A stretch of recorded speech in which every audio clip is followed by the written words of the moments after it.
Good morning, welcome back to my channel. Today I'm out here with my two Nikon Z8 cameras. One of the cameras I have the vertical grip attached to it, the other one I don't. I'm going to be using the Nikon 180mm to 600mm lens. I also brought with me the Nikon 70 to 200mm lens, and I do also own the 1.4 extender, and we'll see if I have an opportunity to actually attach that as the day goes on. My day started out first going to the orangutan and the gibbon exhibit. Did give me an opportunity to try the autofocus where the gibbon was swinging on some ropes, and I thought it was a great opportunity to try to see how well the autofocus can perform as I was trying to track the gibbon as it did its thing. That's really a very challenging photo opportunity as far as autofocus is concerned, because it's a black animal with black eyes. If the autofocus system performs on something like that, that would be very impressive. It's kind of an overcast day. Every once in a while you get a little bit of sun. So I'm having to bump up the ISO quite a bit, trying to keep a shutter speed that I feel comfortable with to photograph action or anything that's moving. I tend to keep my shutter speeds quite high because I always want to be prepared in case the animal moves suddenly or does something fast that I can try and capture it and freeze the moment. I do shoot manual. I'm picking the shutter speed, the aperture, the ISO, so I select everything. I'm very impressed with the white balance of the Nikon Z8 camera system. I've left it on auto white balance. I am shooting raw, but I haven't found that I need to do much to the photographs once I bring them into the computer. So I'm very happy with the white balance performance of the Nikon Z8. Now, as I was walking around trying to find my next subject to photograph, I ran across a great opportunity with the sloth bear. They just apparently had two babies, and the two babies were out there and they were pretty active. Challenges of photographing the two sloth bears is very dark and black with dark eyes, so that's going to be also a challenge for the autofocus. I did notice the autofocus tracking box attempting to get on the eyes, a lot of time getting more like on the body of the bear. I was trying to go ahead and move the focus box myself with the toggle switch on the back of the camera, and try to help the camera that way by trying to place it on the face of the bear. You know, sometimes it did well. It's an overcast day out here at the zoo today. Most of the time that I was out there photographing the sloth bear, there was a lot of cloud cover and the lighting wasn't so great. I was having to bump up the ISO substantially. One thing that I am picking up on more this time out, just how dark the viewfinder is compared to what I was used to when I'm photographing with the Fujifilm X-H2S.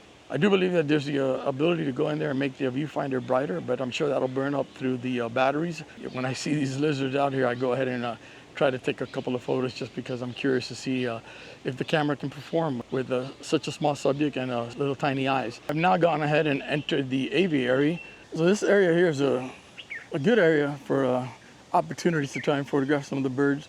The one real negative about it is it's in a very shaded area, and I'm having to really bump up the ISO. I'm up around 5,000 ISO for some of these photos. I did change the autofocus tracking to bird eye autofocus. I'm out here shooting with the Nikon Z8. This one camera body, I have the vertical grip attached to it.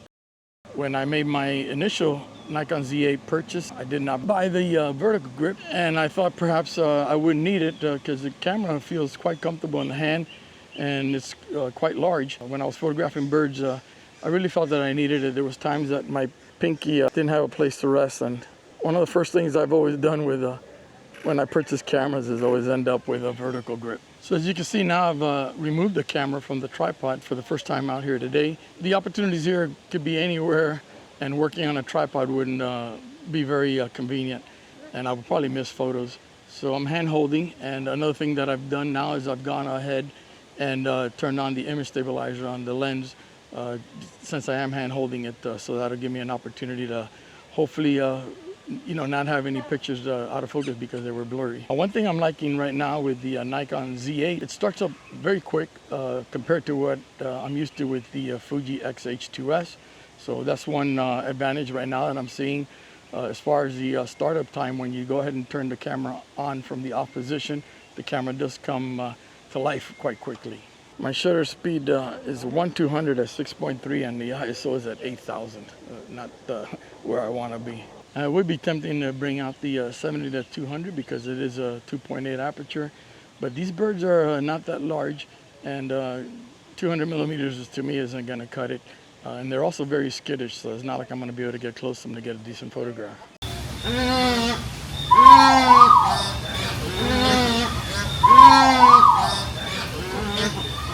Sun's actually got behind some clouds right now, so it's quite shaded in here. So I may have to go ahead and bump that ISO up even higher. I'm at 12,800. I do have the image stabilizer turned on. Shutter speed is at 640 of a second. 6.3 is the aperture. I have a small duck that's kind of floating my way. Getting some decent reflection on the water. Even at 640, it's dark. Just came out of the bird aviary, and I think I had some pretty nice opportunities in there. Nothing flying or anything like that, but I did get a couple of opportunities where they were swimming along in the little lake.